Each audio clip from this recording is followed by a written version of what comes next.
شهریار ایران اعلیحضرت رضاشاه دوم در پیامی به مناسبت سالروز انقلاب مشروطه در صفحات رسمی خود این چنین نوشتند: انقلاب مشروطه گامی بلند در مسیر بیداری ایرانیان، ساخت دولت مدرن، استقرار حاکمیت قانون، پاسخگوسازی حاکمان و قدرت بخشی به شهروندان با دستیابی به حقوق و آزادی‌های بنیادیشان بود.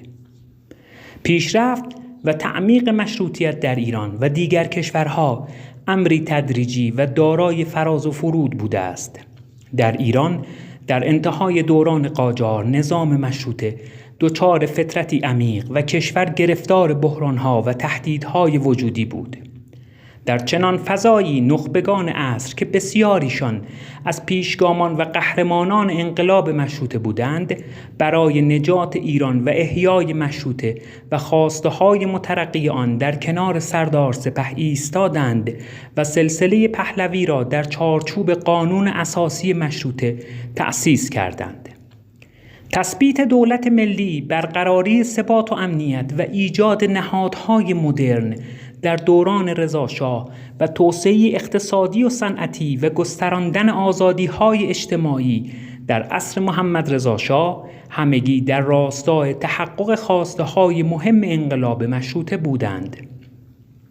آن مسیر اگر با فاجعه 57 متوقف نمی‌شد، ایران را که از نخستین حکومت‌های قانون در آسیا بود، امروز به یکی از پیشرفته‌ترین دموکراسی‌های آسیایی بدل می‌ساخت.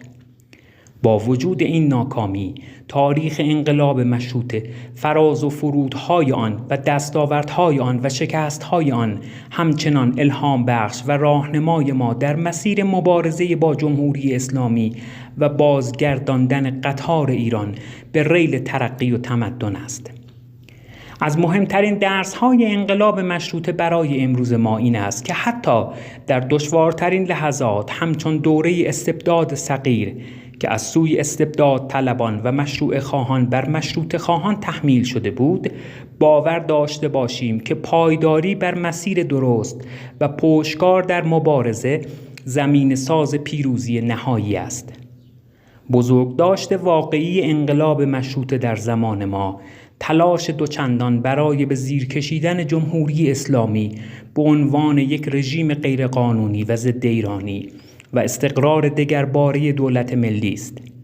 ایرانیان حق دارند و باید بتوانند همچون یک ملت متمدن و مدرن در انتخاباتی آزاد و منصفانه شکل نظام سیاسی مورد نظرشان، قانون اساسی کشور و دولت و پارلمان خود را برگزینند. برای تحقق این مهم، دوستداران ایران باید همچون انقلابیون آزادیخواه مشروطه متحد و همدل به نبرد با استبداد طلبان مشروع خواه بپردازند. اگر چنین کنند، پیروزی حتمی و نزدیک است. پاینده ایران.